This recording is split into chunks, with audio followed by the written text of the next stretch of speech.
Hello, everyone, and welcome back to my channel. Hope you guys are doing well. And we got another topic for you guys, which is about psychological manipulation and how psychological manipulation is used by gangstalkers to harm targeted individuals.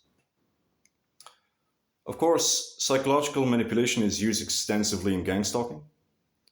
It's basically when the gangstalkers gaslight you, when they try to manipulate you, when they straight up bullshit you and send you very false, erroneous, manipulative messages to try to get you to believe something which is not true. This is kind of similar to the concept that I talked about in one of the previous videos, which was psychological control, and how psychological control is used by gang stalkers to try to actuate change in your life. But this is a topic that is slightly different. So you have to differentiate between psychological control and psychological manipulation. Gangstalkers are going to try to manipulate you in many ways, and they're going to use it through words. They're going to use words. They're going to try to communicate multiple false, manipulative messages towards you to manipulate you and try to get you to believe something, which is going to impact your actions, which is going to get you to act in a certain way, or not act, I should say, not act in a certain way that would be beneficial for them. Of course, I know you guys, you experience gang stalking, you know that gang stalkers talk to you, they send you messages, like they use this like weird sort of indirect way of communication where they communicate with you and send you messages. I don't want to delve too much into how this happens. You guys know about directed conversation, you know about all the ways that they can send messages to you. Some people are dealing with V2K, blah, blah, blah, blah, blah. I don't want to go into that. But they do communicate with you, and a lot of the things that they say, you cannot take at face value because it's all manipulative. I want to give you guys an example. I had to deal with a gang stalker previously. She was a Polish woman. She was sort of short, very ugly looking. I was surprised at how ugly she was. And I don't know. I'm one of those people that believe that the way you look has something to say about what kind of person you are. Um, it's a branch of science, actually, an ancient science, an old science called physiognomy. You guys can look into it if you want to. It's basically trying to read someone's facial features to try to get an indication of what sort of personality or character they have. But I don't want to go into too much depth about that. So this Polish woman, she tried to manipulate me in many ways. She would come and she would pass by me and try to send me some manipulative messages. And one day she passed by me. Actually, she would pass kind of close to me behind me, and she started mumbling certain things, but loud enough that I could hear what she was saying. And she was like, "It's all over. There is nothing you can do." Very interesting, right? It's all over. There's nothing you can do. So the message is basically trying to get me to believe that there is nothing I can do about gang stalking. You lost. You're screwed. You lost, and just give up. There is nothing you can do. It's all over for you. Of course, this is a this is a very manipulative message. It's a bullshit tactic. It's a very cheap psychological trick that is used oftentimes between enemies. If people are at war with each other, so one country could be having a war with another country, and they might, for example, during the war, they might have won a couple of battles, they might have blocked some supplies to certain essential resources, something to that effect, and then they might start, one nation might start contacting the other enemy faction or nation, and they would say, for example, it's over, guys. Just give up. We defeated you in such battles. We blocked certain resources from you. You don't have access to such and such. So it's only a matter of time that you're going to lose. Like one way or another, we're going to defeat you, and you're going to lose the war. So just give up now. Put down your weapons. let's sign a peace treaty, let's sign a truce. And of course, this is all it's all a psychological sort of bullying tactic, a bullshitting tactic to get you to not fight, which is beneficial for them because then they don't have to fight you. They just get to win the victory against you, win the war against you without having to actually fight against you, which is, if you think about it, very beneficial for them. And it's, of course, a huge victory for them because they get to win the war without actually fighting you.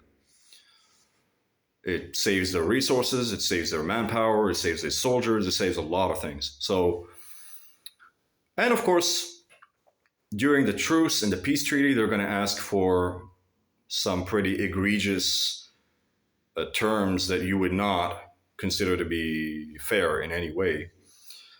But yeah, these things, these are tricks that are only used as bullshit tactics because somebody that actually has the power to defeat you in a war would not resort to such a trick because they would actually have the power to defeat you.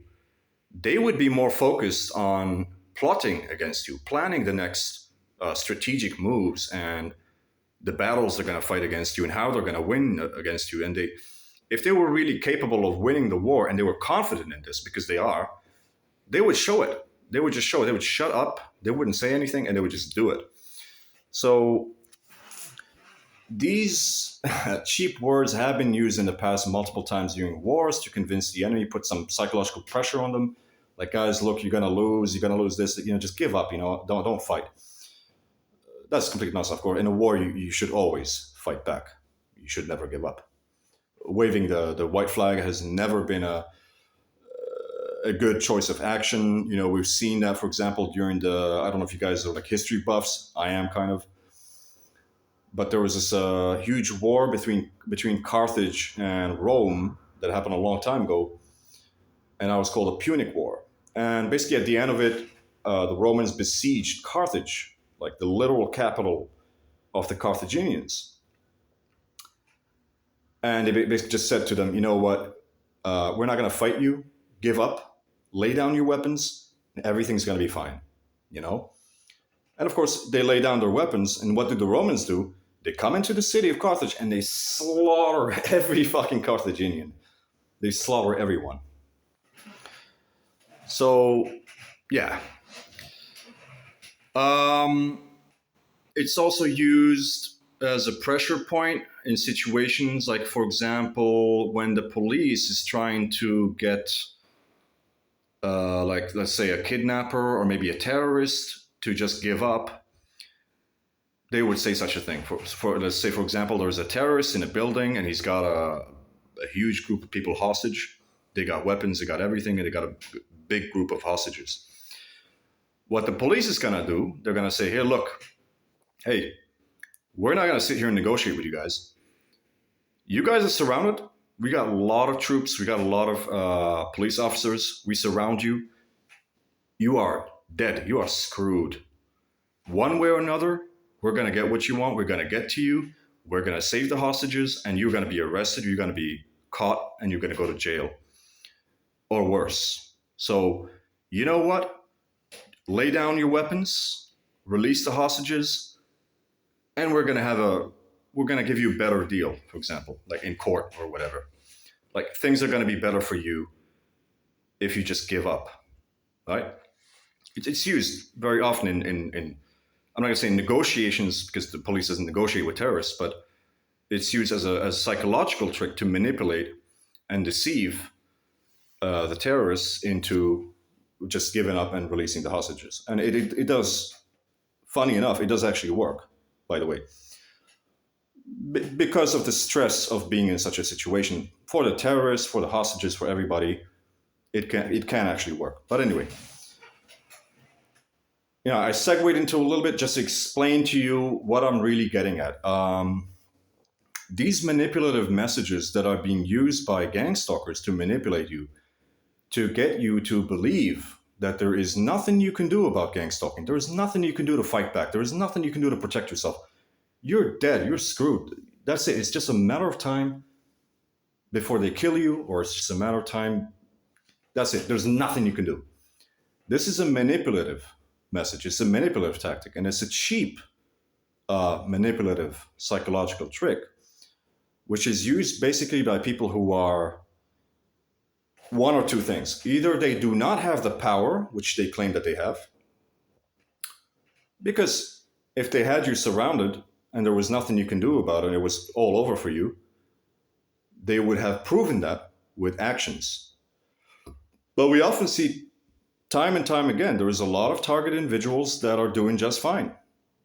Yes, they deal with the gang stuff, but they're doing just fine. They can travel, they can feed themselves, they have houses, they have shelter, they can get jobs, they can. Of course, there's a lot of problems that happens in life, but there's still a lot of things that they can do to either protect themselves or look out for themselves and such and such and such. So it's complete nonsense. The second thing is you would use this tactic when maybe you do have the power to do something, but it would be in your benefit to try to convince your enemy to just give up, because it would make everything easier for you. Because obviously it's easier for you if that person gives up than you having to actually force them to do certain things, or to actually be forced to do something about it, to actually do something to them, like physically. So this is what I'm trying to get at. So all these tactics which are used by gangstalkers, such as gaslighting, trying to skew or distort your reality or your understanding of reality, or try to bullshit you, or try to just give you some manipulative message, all of this should not be listened to. You should listen to what they're saying, because that's a piece of information. But you should not take it at face value, because it is useless. 9 times out of 10, I'm telling you guys, 9 times out of 10, if somebody is using these manipulative tactics, if somebody's trying to manipulate you, and you can see through it, they're being manipulative, they're trying to gaslight you. 9 times out of 10, they're trying to get you to do something which they are not powerful enough to be able to get you to do that thing. Do you understand what I'm saying? So they're trying to influence your life. They're trying to get you to do something without having to actually get you to do it. Because either they are unwilling, and in most cases they are not able to actually get you to do anything, or get you to do that thing that they want you to do. And yeah, so back to that example of that blonde Polish woman that was a gang stalker, basically sent me this message. I saw through it. I was laughing inside. I was like, "What are you talking about?" Like, there's a lot of things. And by the way, this message stands to this day to all of you target individuals. Do not let these people make you believe that there is nothing you can do about it.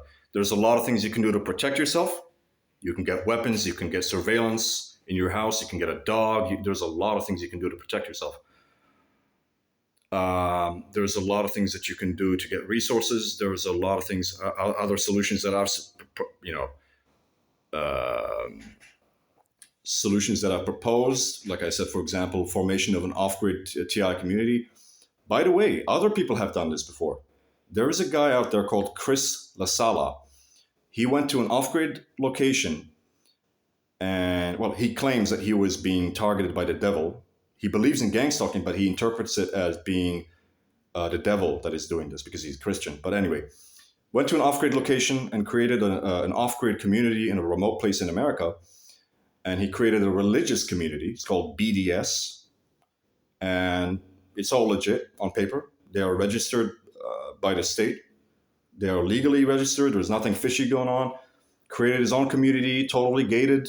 Nobody can come in, And he doesn't have to deal with gang stalking anymore, because there's no gang stalkers there.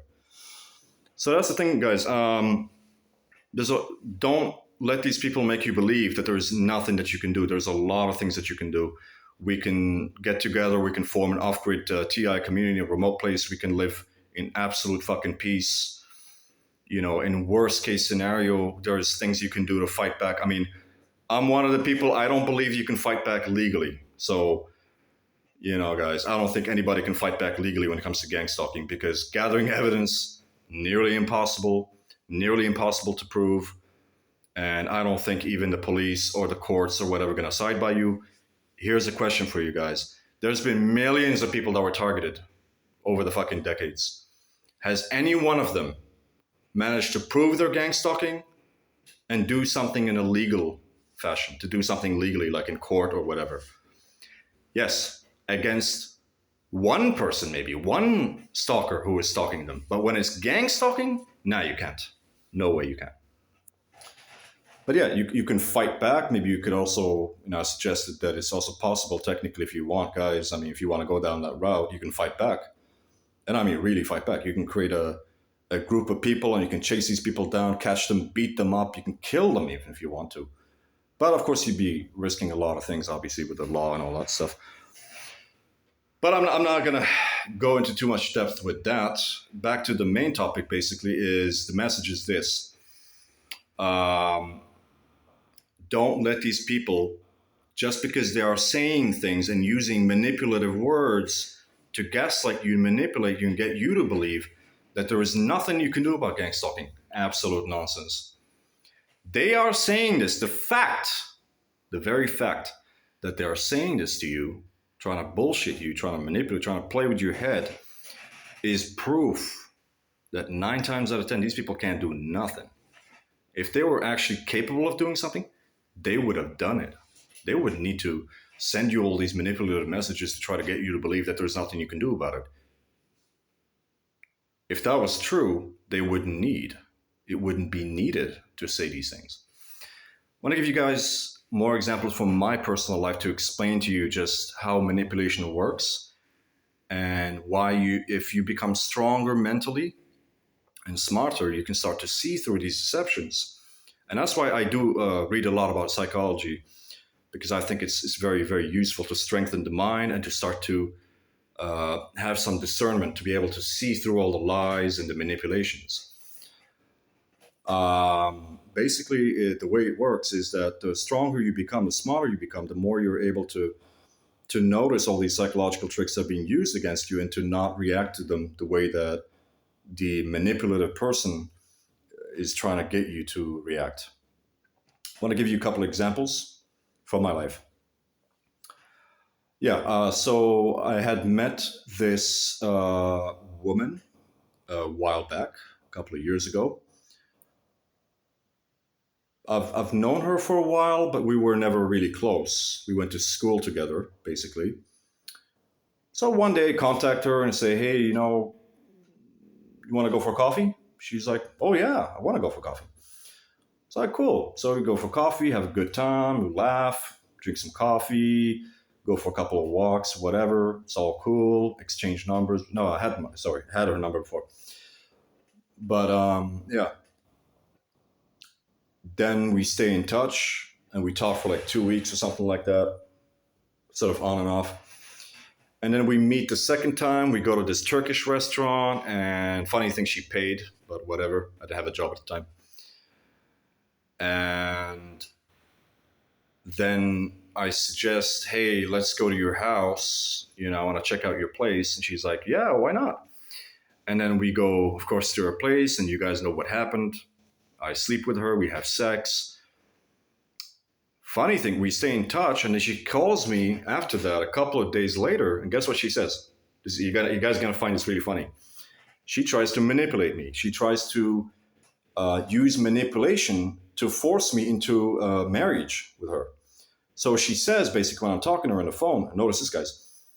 She says, when I sleep with a guy, when I have sex with a guy, I have to marry him. Like, as in, she's saying, I can't just have sex with a guy that I don't marry. So, like, because you had sex with me, we have to get married. Of course, it's just manipulation. She's just trying to get me to do something that probably not in my best interest to do. And of course, I am not indebted to her. I am, there's no reason why I have to comply with this demand. So, of course, I said to her, I'm sorry, but I don't know you that well. We went on 2 dates, and some things happened between us. I'd be willing to explore things with you further, like to get to know you at least for a couple of months and then see what happens. And maybe at some point, if we like each other enough, maybe we can get married. Yes. But the idea that we should just get married now because we had sex is completely ridiculous, right? So I just, guys, when people try to do this shit to you, call them out, call the bluff, call the bullshit. Don't, you know. And of course, because she is, by trying to manipulate me in such a crass way, she showed that she's not a particularly good person and I should not pursue this relationship with her. And of course, that's what happened. I met her one more time. I was like, I might give it a chance, but we'll see. Time will tell. Guys, when you see a red flag, that red flag is there for a reason. So we met that next time, and then I fought with her. I had an argument with her, and I told her that something happened, something negative. I'm not going to go into the details, but I was like, sorry, but don't talk to me. You know, it's over between us. Another time, basically, I was living with this woman. This was a long time. It was like 10 years ago. I was a bit younger. I was much more stupid. I was less wise to a lot of things in life. So we lived together with me and this German woman. Funny enough, we actually used to work together. I know, really stupid. But anyway, so this German chick, things had been going relatively well between us. There was even some flirting going back and forth between me and her. And we fought at some point. A huge fight broke out between us. And basically, she got really angry and pissy. She didn't show up to work for 2 weeks. Remember, we worked together. Basically, there's a big fuss and problems happening. And then she was like, you have to leave the house. I'm going to tell the landlord, blah, blah, blah. She gave a lot of reasons, some manipulative lies, why I have to leave or else. Me being young and stupid, I took it at face value. I said, you know what? I'm going to tell the landlord that I'm going to leave, and that's it. Immediately, what she said after that, she was like, oh, wow, I thought you were going to call my bluff. See? She was bullshitting. It was just bullshit. When people are using psychological tricks of manipulation, it's just a bullshit, you guys. So when these gangstalkers try to get you to believe things which are not true, they're just trying to manipulate you because they don't have the power. There is nothing they can actually do. So all these manipulation, gaslighting, and scare tactics is just a way to get you to do things without them having to actually do them, because most likely they are not able to do those things. So don't listen to all this manipulation. Don't listen to all this gaslighting. Don't listen to any of the crap that these gangstalkers are saying to you. Most of it is false. Whatever they say, complete nonsense. Don't believe it. Don't fall for it, guys. If these people could do something, they would have done it a long time ago. They wouldn't be threatening you. They wouldn't be trying to scare you. They wouldn't be trying to manipulate you. And they would definitely not be trying to gaslight you. So if they're using all these cheap, manipulative psychological tricks, there is nothing that they have. There is nothing they can do. Anyway, guys, hope you enjoyed this content. And if you like it, like, subscribe, and comment.